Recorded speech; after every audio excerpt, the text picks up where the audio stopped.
All right, good evening, everybody. I'm here with the team in the Emergency Operations Center, the folks who really took the lead, and hopefully getting Henri, Tropical Storm Henri, in the rearview mirror. We still have a way to go. Most of the winds are dissipating, but the rains are with us, and there's a real risk of flash flooding. The ground is so saturated that it can flood with just another inch of rain. But let me give you the good news.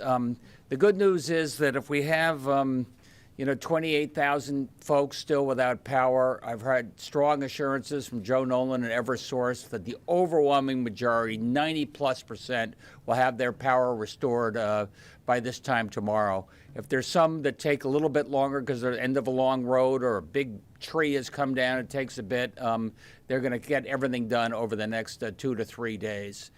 And look, the storm did us a bit of a favor. It did Rhode Island no favors by veering a little bit more to the northeast. We've got down to 28,000 outages. They're still closer to 70,000. That said, I think they're going to see some of the crews heading from Connecticut up to Rhode Island to be of any assistance that they can be.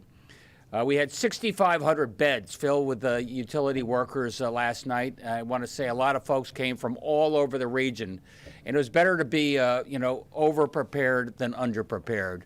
And I'd like to say a little credit where credit's due. Marissa and our team put some pressure on the utilities to make sure we get it right this time. I like to think we got it a lot better right. And hats off, in particular, those utility workers and those linemen who, over the last, 12 hours in the pouring rain and gusty winds, have been climbing those bucket trucks. And I think we've got over 20,000 people already restored. That's an effort that I will remember. So that said, we have the end of the storm surge warning. That's a good news. We've got virtually all of our roads open. I think there's several secondary roads that still have to be done. But the flooding is a risk. You probably heard that I-91 was shut down northbound for a while just because in a construction site there was a lot of water backup, and that had to be repaired. So there's going to be still some risk tomorrow. Don't be stupid. If you see a lot of, please stay close to home if you can, but assuming if you have to go to work, whatever, you see those puddles of water, be careful. You don't know whether that's 1 inch or a foot of water there. That said, I think we're flattening the curve at this point when it comes to where we are on this. I think that we'll probably see some down power lines. Don't touch them if you see them. Stay away. Leave that to the experts. There will be some thunderstorms scattered over the course of the next 24 hours, so there will be some incidental flooding. But at this point, I'd like to say that our utilities were better prepared. And we've taken care of folks. Let's wait and see before we congratulate and see where we are in 24 hours. I'd like to think the lights are on. We're back in business. This has to be a sense of relief in some regards. I mean, when we were talking about this yesterday, we talked to you, we talked to Eversource as well, that they were saying it could be 8 to 21 days. So this must feel good knowing that we prepared, and thankfully we didn't need all those preparations.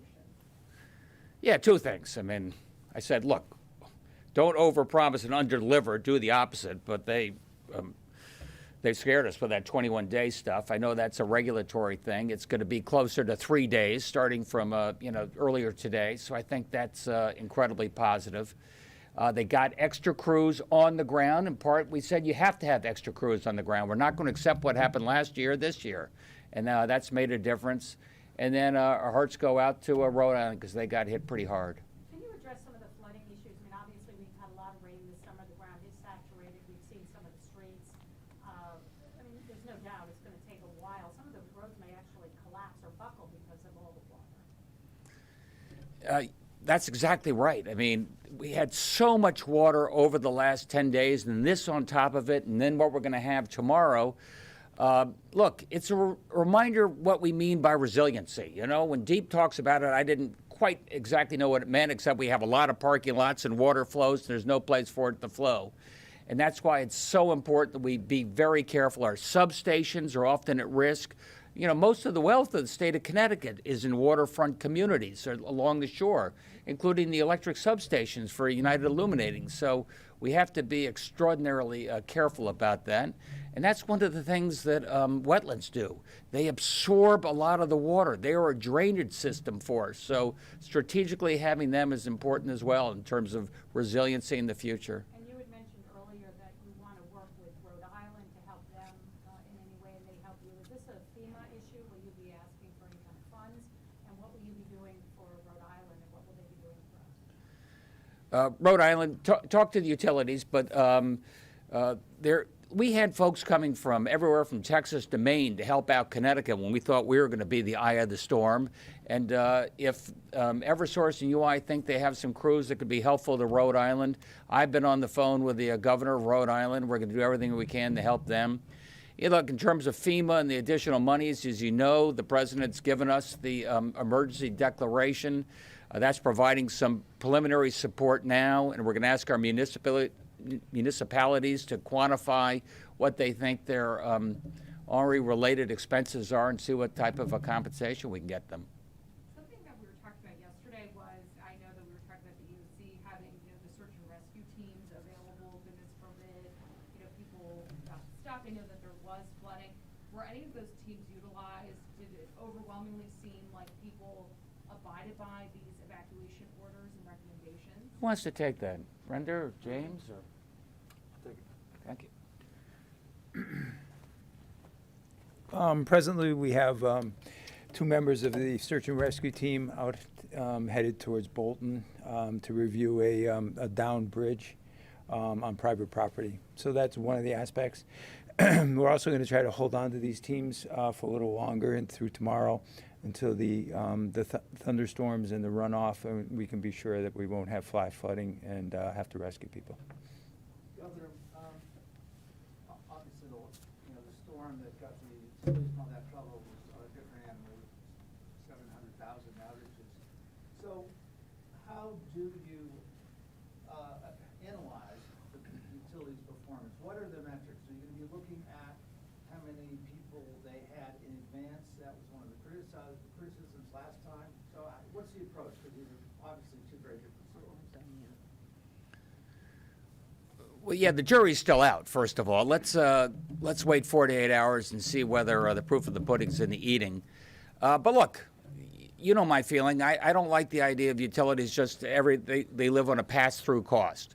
I don't think that gives them the right incentives to do the right thing, and I think Marissa, I don't know if she's allowed to talk about it, is going to be putting in place, though I hope, some of the most aggressive performance-based metrics there are. So your return and your compensation is based upon how you deliver the goods.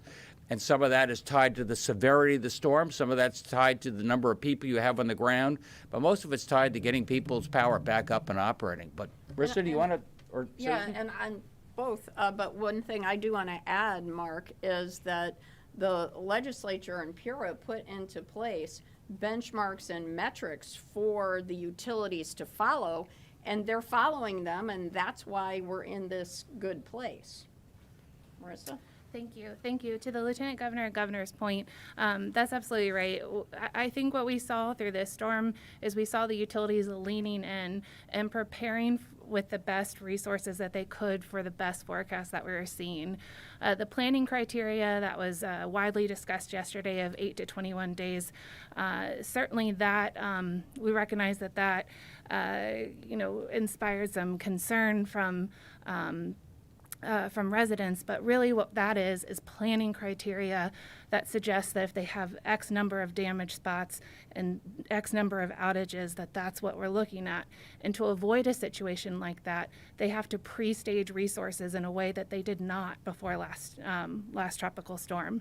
So what we'll be doing after this storm, just like we do with every storm, is using the framework, especially from the Take Back Our Grid Act, to evaluate whether they did the best with the forecast that they had ahead of time, and whether, based on the damage locations and outages that they did see, whether the resources were appropriately procured ahead of time. So we'll do. Do you think that some of the measures the state has taken to make utility companies more accountable have worked, and that they do not want to repeat performance this year as of last year and other years? I think it's demonstrable that what the Take Back Our Grid Act that was a bipartisan piece of legislation signed into law by the governor last year. I think that's demonstrable as to how much better we did this year. PURA put into place dozens of mandates after our tropical storm investigation that we saw the fruits of here, right? We saw the municipal liaison and Make Safe crews reporting to the municipalities. We have not heard any of the widespread communications problems that reported last year. So I think that's really a credit to the legislature and the governor for their leadership on this topic.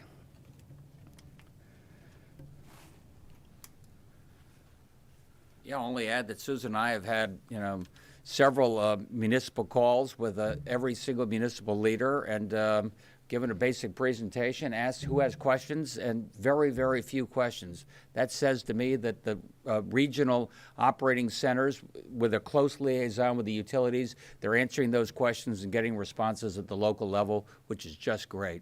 Thanks, everybody. Thank you. Is there a timetable on the federal disasters? Brenda? Any idea? You guys- It's an emergency declaration, so we got the emergency declaration today, actually, officially. And so as the governor explained it, the towns will collect their costs, the state agencies will collect their costs and be able to start to ask for reimbursements for the period of time for emergency protective measures, which is what's in place. Thanks, everybody. Thank you. No more briefing tonight, right? So expect advisory from us regarding public schedule tomorrow, okay? Okay. But it will not be here. It will not be here. I'm so concerned